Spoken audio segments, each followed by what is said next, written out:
Soal masuk surga dan neraka adalah hak mutlak Allah Subhanahu wa Ta'ala yang memutuskannya. Yang penting, setiap muslim wajib menjaga iman dan melakukan segala perintahnya dan Rasul-Nya sesuai Al-Quran dan hadis. Ini sebuah kisah unik yang diceritakan Nabi kepada sahabatnya Abdullah bin Mas'ud sehingga hadis ini sahih. Kelak akan ada seorang umat Nabi yang disebutkan sebagai orang terakhir yang keluar dari neraka sekaligus orang terakhir yang masuk ke surga. Sesungguhnya aku benar-benar tahu penghuni neraka yang terakhir kali keluar darinya, dan penghuni neraka yang terakhir kali masuk surga. Yaitu seorang lelaki yang keluar dari neraka dengan merangkak.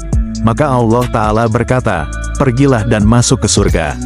Maka, orang itu pun menuju surga, tetapi terbayang olehnya bahwa surga telah penuh. Maka dia berkata, "Ya Tuhanku, hamba dapati surga telah penuh." Maka Allah berkata, "Pergilah dan masuk ke surga."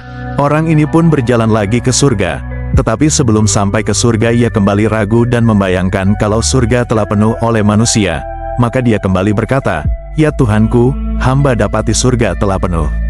Dan sekali lagi Allah menyeru kepadanya supaya segera masuk ke surga, bahwa di dalam surga ia akan memperoleh kenikmatan di dalamnya dan ukuran surga yang orang itu diami 10 kali lipat besarnya dari bumi. Tapi orang ini lagi-lagi seperti merasa dicandain Allah. "Apakah engkau mengejekku? Atau engkau menertawakan hamba? Padahal engkau raja?" Abdullah bin Mas'ud saat mendengar kisah ini melihat Rasulullah tertawa sampai gigi gerahamnya terlihat. Lalu Nabi bersabda, "Itulah ahli surga yang paling rendah derajatnya."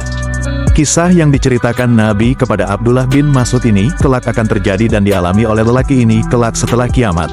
Masalahnya, kita tidak tahu siapa lelaki ini yang nantinya terpilih sebagai manusia terakhir yang keluar dari neraka dan terakhir pula masuk surga.